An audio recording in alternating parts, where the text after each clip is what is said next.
Many relationships, especially parasocial ones, are not truly about knowing and accepting the other person as they are. They're often about falling in love with a carefully curated image, an idea that lives in our mind. We fall in love with the idea, not the person. In parasocial relationships, this becomes especially obvious.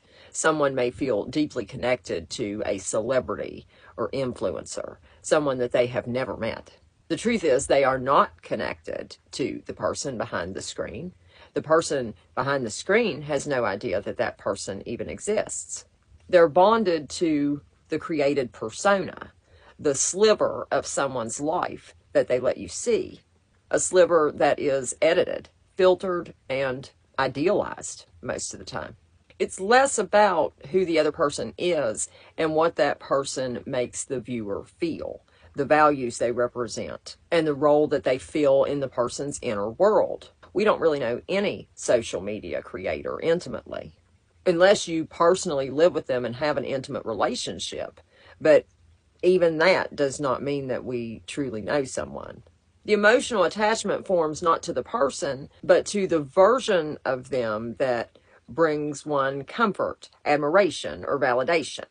And this does not just apply to parasocial or celebrity relationships. This happens in everyday life. We project, we idealize, we assign roles in our mental script.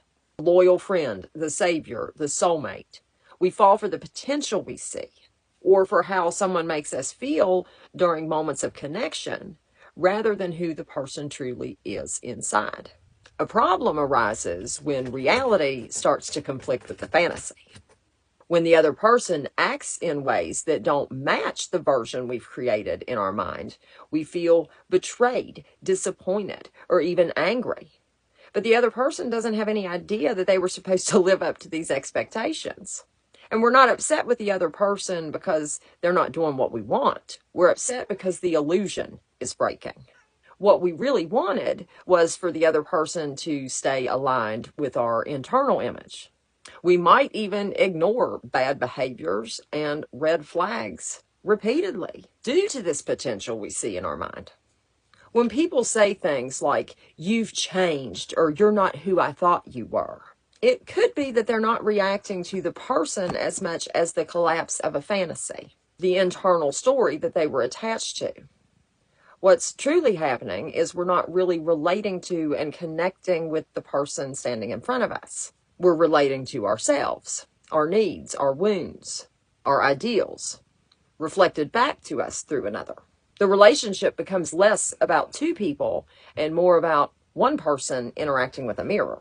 It becomes much easier to fully accept another human being once you have learned to fully love and accept yourself. This is probably why true acceptance is rare today. The system works to keep us disconnected from our inner divinity, and many humans don't know who they truly are or have self-love and acceptance. To love and accept another is to see them clearly, flaws and all, and to allow them to exist outside of our projections. We must let go of the fantasy and choose presence over illusion. This requires a level of self-awareness and maturity that many have not developed because it is uncomfortable and we are not encouraged to grow emotionally or spiritually in the matrix. A real person will challenge our ego, reveal our blind spots, and disappoint our expectations. I personally would much rather be slapped with the truth than kissed with a lie. When we do choose to see someone as they are, without needing them to be anything else, that's when true intimacy begins. Until then, we're just dancing with an idea. Have a good day.